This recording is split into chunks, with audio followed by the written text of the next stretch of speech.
El Señor esté con vosotros.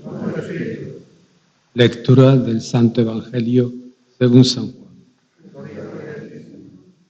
Se acercaba la Pascua de los judíos y Jesús subió a Jerusalén y encontró en el templo a los vendedores de bueyes, ovejas y palomas y a los cambistas sentados, y haciendo un azote de cordeles echó a todos del templo, ovejas y bueyes, y a los cambistas les esparció las monedas y les volcó las mesas, y a los que vendían palomas les dijo: quitad esto de aquí, no convirtáis en un mercado la casa de mi Padre.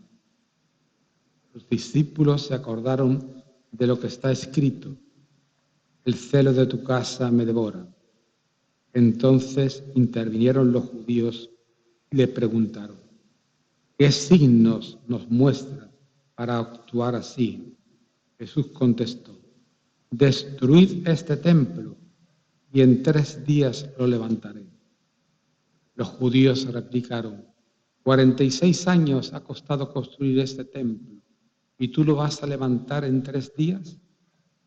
Pero él hablaba del templo de su cuerpo. Y cuando resucitó de entre los muertos, los discípulos se acordaron de lo que había dicho y creyeron a las Escrituras y a la palabra que había dicho Jesús. Mientras estaba en Jerusalén por la fiesta de Pascua, muchos creyeron en su nombre, viendo los signos que hacía, pero Jesús no se confiaba en ellos, porque los conocía todos y no necesitaba el testimonio de nadie sobre un hombre, porque él sabía lo que hay dentro de cada hombre. Palabra del Señor.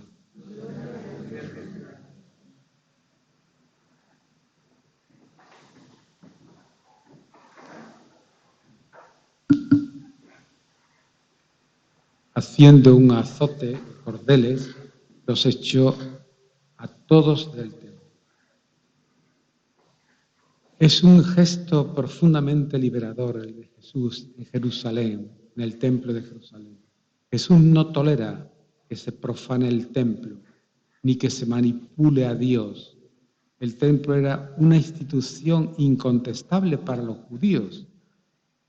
Atacar el templo era atacar el corazón del pueblo judío, el centro de su vida religiosa, social y económica. Y Jesús, haciendo un azote de cordeles, los echó a todos del templo, ovejas, bueyes, y a los cambistas les esparció las monedas y les volcó las mesas. Este gesto de Jesús no se puede interpretar como un acto de violencia, sino de otra manera. Y Jesús les gritó: no convirtáis en un mercado la casa de mi Padre. Jesús se enfrenta también al sistema bancario, a los cambistas que ofrecían a los peregrinos que llegaban hasta Jerusalén la oportunidad de cambiar las monedas para poder pagar el tributo al templo, la moneda legítima, ya que ellos venían de países diferentes, una moneda que el templo mismo acuñaba. Jesús denuncia el abuso del tributo del templo, que era otro medio de la explotación del pueblo. No es esta la sed de dinero la que anida en la raíz de la injusticia en nuestro mundo actual. Hoy estamos sumergidos en una cultura del dinero. En lugar de emplearlo para ayudar a las personas, a los que pasan hambre, a los pobres, a los necesitados, el dinero se ha convertido en un fin en sí mismo, es decir, en un ídolo. La amenaza del mundo actual con su economía globalizada no es tan solo un capitalismo desenfrenado, sino la imparable comercialización. Nuestro mundo se ha convertido en un mercado en que todo se compra y se vende. El Jesús que se nos revela en el Evangelio de este domingo no es un Jesús violento, sino serenamente fuerte para devolver al ser humano su libertad y su dignidad. Jesús, el Señor, viene a liberarnos de toda opresión, también de la opresión que se hace en nombre de Dios, y a ofrecernos un camino de verdadera libertad. Jesús abre un camino de profunda liberación para toda la familia humana. Ojalá pudiéramos los cristianos descubrir la fuerza liberadora del Evangelio, el tesoro del Evangelio. ¿Qué signos muestras para obrar así? Le dicen los judíos, pero ¿qué te has creído? ¿Cómo es que actúas de esta manera? Esta es la reacción de las autoridades del templo. Pedirle cuentas a Jesús de este gesto. Y Jesús contestó: destruid este templo y en 3 días lo levantaré. Las autoridades interpretan mal estas palabras de Jesús. Y por eso dice que nosotros hemos estado aquí 46 años y ahora tú en 3 días. Pero dice Juan, el evangelista Juan, pero él hablaba del templo de su cuerpo. ¿Qué significan estas palabras? Pues significa que con Jesús el templo ha caducado, que Jesús es el verdadero templo de Dios, en el que el amor del Padre se hace presente en el mundo. Jesús viene a decirnos, a cada uno de nosotros, el verdadero templo de Dios soy yo. La presencia de Dios entre los hombres soy yo. Sé que me vais a destruir, que romperéis mi cuerpo, pero yo lo reconstruiré en 3 días. Ciertamente, el verdadero templo es su propio cuerpo. Y todo ser humano se convierte también a partir de este momento en verdadero templo de Dios. Jesús nos convierte a todos en templos vivos del Dios, de Dios, lugares de su presencia. Todo ser humano es templo del Dios vivo. Para Jesús, el ser humano es templo de Dios. San Pablo nos lo recuerda, escribiéndole a la comunidad de los corintios. ¿No sabéis que sois templos de Dios y que el Espíritu habita en vosotros?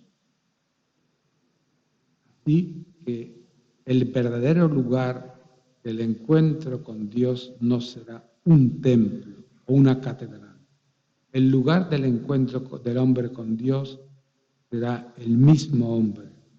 Soy consciente de la presencia de Dios en lo íntimo de mí mismo.